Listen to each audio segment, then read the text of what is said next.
बेटी एक बार चल के लड़के को देख तो लो। मेरा दावा है कि लड़का तुम्हें बहुत पसंद आएगा। बाला बहुत अच्छा लड़का है। हाँ हाँ बेटी, हम लोग तुम्हारे दुश्मन तो नहीं है। किसी अच्छे लड़के से ही तुम्हारी शादी करवाएंगे ना। आखिर तू हमारी इकलौती बेटी है।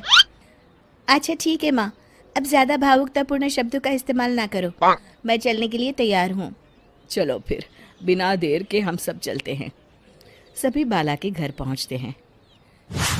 अरे क्या बात है बहन जी, अभी तक आपका बेटा नहीं आया? जी बस आता ही होगा। तभी वहां बाला आता है। लो जी, आ गया मेरा बेटा। ये लोग तुझे देखने आए हैं और ये इनकी बेटी नम्रता है। बाला के सर पर बिल्कुल बाल नहीं होते। ये देख नम्रता और उसके परिवार वालों की आंखें फटी की फटी रह जाती है। ये तो टकला है। हे भगवान, माँ पिताजी, आप दोनों एक टकले से मेरी शादी करवाने वाले थे। अरे ये तो पूरा उजड़ा चमन है। देखो बेटी, इस तरह किसी का मजाक उड़ाना गलत है। किसी के बारे में इस तरह की बातें नहीं करते। बालों का क्या है, वो तो आते जाते रहते हैं। लड़का टकला है तो क्या हुआ, इंजीनियर है, अच्छा खासा कमाता है। आप चुप रहिए जी।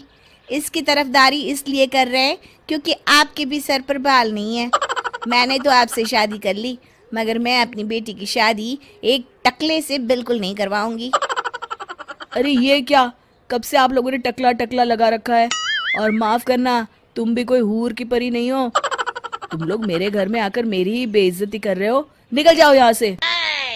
हाँ हाँ तो जा रहे हैं ना, हमें भी यहाँ रुकने का कोई शौक नहीं है। नम्रता और उसके परिवार वाले उठकर वहां से जाने लगते हैं।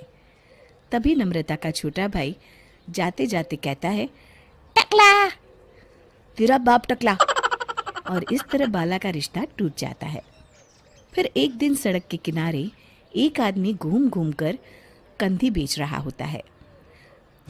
कंधी ले लो, कंधी, एक से बढ़िया एक कंघी ले लो, नए जमाने की कंघी ले लो। अरे भाई ये ले लो।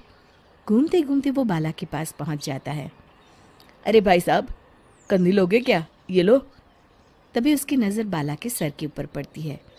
अरे माफ़ करना भाई साहब, आप इसे लेकर क्या करोगे? आपके सर पर तो बाल ही नहीं है, आपका तो स्टेडियम पूरा खाली है। चलता हूँ, कंधी ले लो, कंधी ले लो। कंधी वाले की बातें सुनकर बाला को बुरा लगता है। उस समय बाला को ऐसा महसूस होता है कि उसके लिए दुनिया में सबसे कीमती कोई चीज़ अगर है तो वो सिर्फ बाल है। बाला सड़क पर चलते हुए लोगों के बाल बड़े गौर से दिखता है। चलते चलते बाला एक मंदिर के पास पहुंच जाता है। हे भगवान, तुमने ये मेरे साथ क्या किया? थोड़े से बाल अगर मुझे दे देते तो तुम्हारा क्या चला जाता? सारी दुनिया मेरा मजाक उड़ाती है। अरे भाई, आज पहला इंसान देख रहा हूँ जो मंदिर आकर भगवान से अपने लिए बाल मांग रहा है।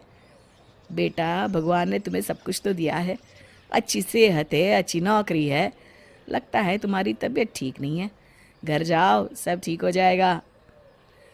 बाला वहाँ से चला जाता है। घर पहुंचकर बाला खाना खाता है और अपने कमरे में सोने के लिए चला जाता है। फिर सुबह जब बाला सोकर उठता है तो आईने के सामने अपने आप को देखकर हैरान हो जाता है।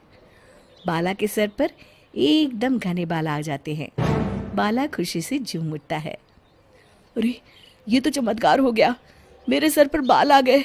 लेकिन ये हुआ कैसे?